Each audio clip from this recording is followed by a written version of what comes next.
என் பேர் டாக்டர் என் ராகவன். நான் ஒரு சீனியர் கன்சல்டன்ட் யூரோ ஆன்காலஜிஸ்ட், அதாவது cancer urological cancer specialist Apollo hospitals work பண்றேன். Doctor Madhav Tiwari is a consultant uro oncologist in Apollo hospitals. இன்னைக்கு இந்த மீட்டிங்க்கு முக்கியமான காரணம், ஒரு ஒரு புதிய மைல்கல் தாண்டி இருக்கோம். அந்த மைல்கல் தாண்டினதுக்காக உங்கள்கிட்ட ஷேர் பண்றதுக்காக இந்த மீட்டிங். ஒரு இடுப்புல இருக்கிற லிம்ப் நோட்ஸ் எடுக்கிறதுக்கான ஒரு ஸ்பெஷல் ஆபரேஷன் ரொபாட்டிக் அறுவை சிகிச்சையில, அதுவும் இந்த ரொபாட்டிக் மிஷினை வச்சு ஃபர்ஸ்ட் டைம் இந்த வேர்ல்டு பண்ணது. அதுக்காக இதை ஷேர் பண்றதுக்காக சொன்னோம். இது முக்கியமான மாற்றம். ஏன்னா இந்த மைல்கல் வந்து இது எங்களோட ஆபரேஷன் மட்டுமல்ல, பெண்களுக்கு வரக்கூடிய சில புற்றுநோய்க்கு இந்த ஆபரேஷன் தேவைப்படும், காலில் வரக்கூடிய புற்றுநோய்க்கும் ஆபரேஷன் தேவைப்படும். இது மாதிரி பலதரப்பட்ட பேஷண்ட்ஸுக்கு இந்த ஆபரேஷன் தேவைப்படும்.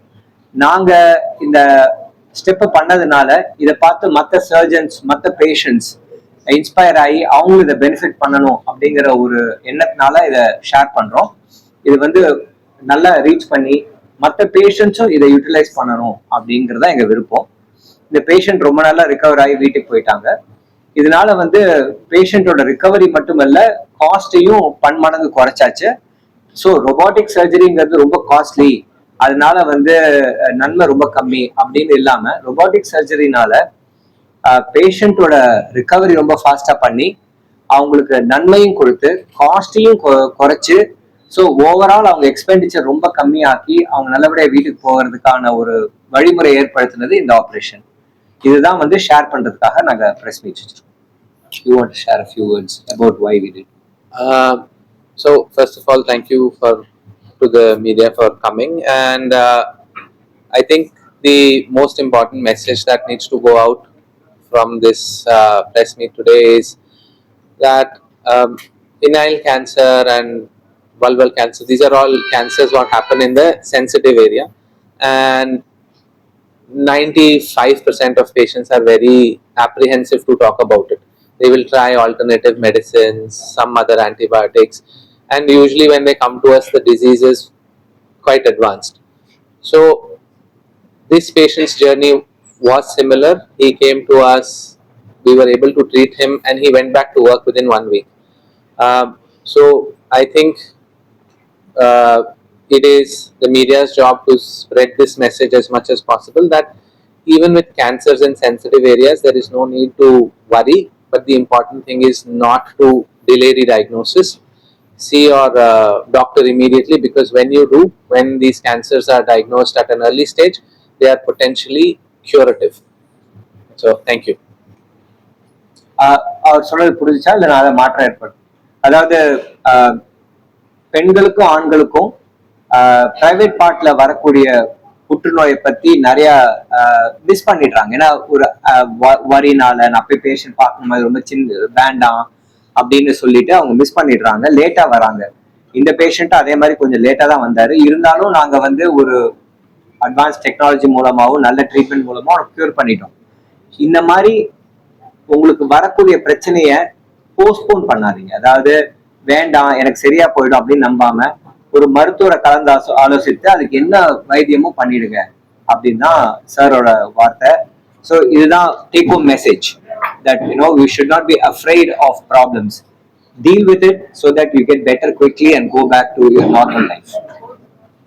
டாக்டர், ஒரு பேஷண்ட் வந்து கேன்சர் அட்டாக் ஆகுதுன்னா எந்த பார்ட் முதல்ல அட்டாக் பண்ணும்? ஆண்களுக்கு சரி பெண்களுக்கு அப்படின்னு கிடையாது. அந்தந்த கேன்சருக்குரிய எந்த கேன்சர், லங்ல ஒரு கேன்சர் வந்தா லங்ல அஃபெக்ட் ஆகும். அது வந்து கேன்சருங்கிறது எப்போதுமே அதுல முக்கியமா புரிஞ்சுக்க வேண்டியது, கேன்சருங்கிறது முதல் ஸ்டேஜ்ல அட்வான்ஸா வர்றது கிடையாது.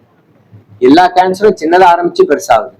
ஸோ நான் சொன்ன மாதிரி இந்த 3 விஷயங்கள், awareness, stop smoking and annual health checkup, இது 3 பண்ணீங்கன்னா almost always you can pick the cancer at a very early stage so that patients can be cured. கேன்சர்ல இருந்து குணமாகலாம். கேன்சரோட வாழணும்னு அவசியம் கிடையாது. எங்களோட chairman Pratap C Reddy sir சொல்ற மாதிரி, we should be cancer conquerors, not cancer survivors. We should get over that, and for that these 3 things are important. மேஜரா எந்த cancer ரொம்ப அதிகமா பரவுது? இப்போதைக்கு வந்து பெண்களுக்கு cervical cancer, ஆண்களுக்கு வந்து வாய் புற்றுநோய், but prostate cancer is now slowly becoming number 1 in India as well.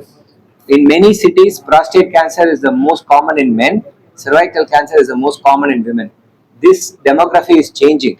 In very short time, it will be prostate cancer and breast cancer that will become the commonest in the next 2-3 years time. ஒரு cancer பேஷண்ட்க்கு ஒரு disease attack ஆச்சுன்னா காலம்புல treatment எடுத்தாங்க. அதுதான் சொல்ல வரேன். Early stage is always curable. Always curable. So the idea is to pick the cancer early, treat, get cured, so that life goes on normal. Otherwise, you will constantly have to take more treatments. So the idea is to pick the cancer early so that they get cured. அந்த கேன்சரோட symptoms சொல்லுங்க.